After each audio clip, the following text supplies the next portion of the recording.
Today is the 6th of December of 2018, and it's a date that I always remember because on the 6th of December 1986, myself and my brother started our first business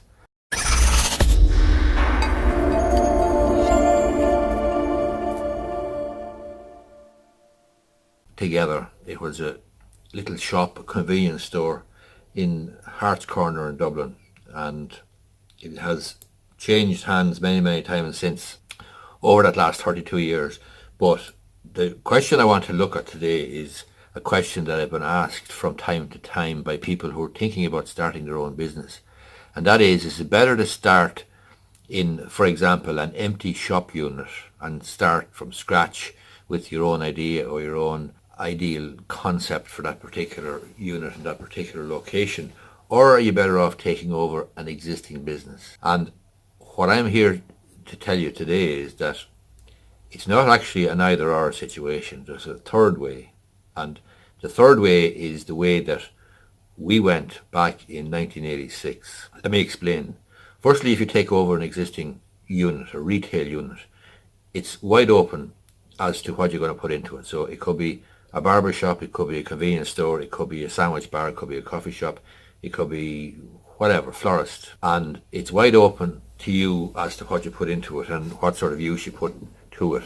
Clearly you're going to have to carry out some research and you're going to have to suss out the local area and see whether your idea is essentially going to fly or fall on its face. The second option is to take over an existing business. So the existing business could be, for example, a little coffee shop, or it could be newsagents or a convenience store or whatever. And you have the benefit then of not being entirely in the dark insofar as you're going to have trading figures.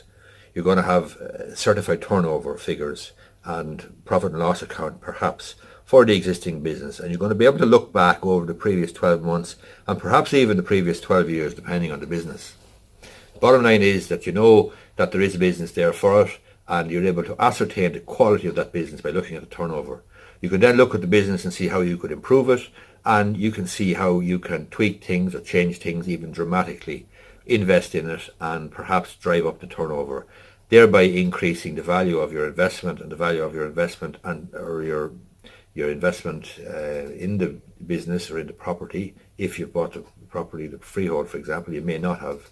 And you can ascertain or try to forecast what's possible. So you're looking at potential. But at least you know you've got sort of a ground zero. You've got a baseline from which to start. And you know that there is a business, even though it may be limited enough as things stand. The third way is this.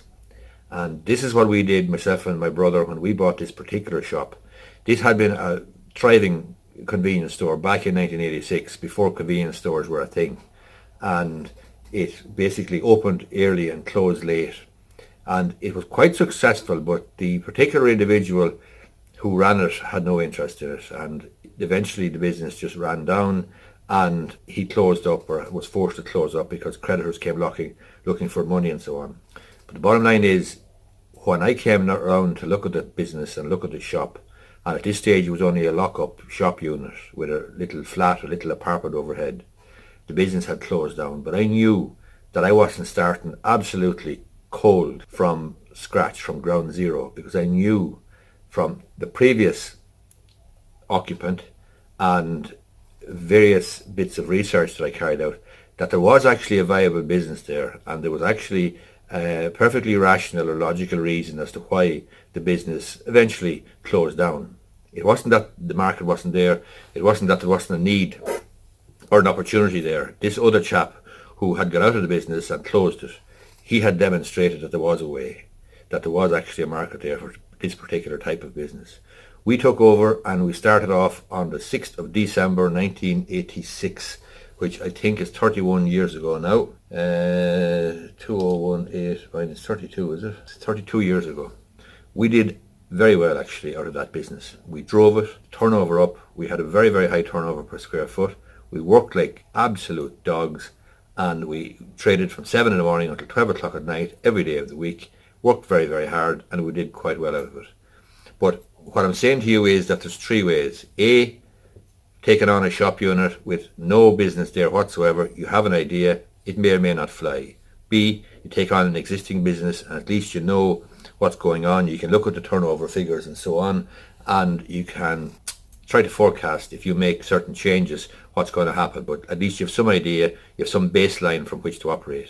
And the third way, the way we went, was it was actually a business that had closed up. It was a lock-up shop unit, but we weren't starting from absolutely zero insofar as we did know that there was a market there. It had been demonstrated that there was a market there for this particular business. We were starting from zero in terms of turnover, etc.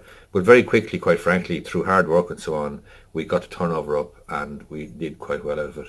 I hope you find this video useful. I'm looking to serve people who are thinking about starting their own business and who are wondering whether they should buy an existing business, take on an existing business, or start from scratch in an empty unit and the whole world is their oyster. This is what this video is essentially about. As I say, I hope you find it useful. If you do, you might give it a thumbs up down below, and you may be interested in subscribing to my YouTube channel. And as I said at the outset, I started in business at the age of 23 in 1986, 6th of December, this day 32 years ago. And thankfully, after a lot of iterations, a lot of changes, a lot of businesses, convenience stores, pubs, property development, construction, solicitor's practice, online business, AdSense, Kindle publishing, after a lot of different iterations, licensed trade,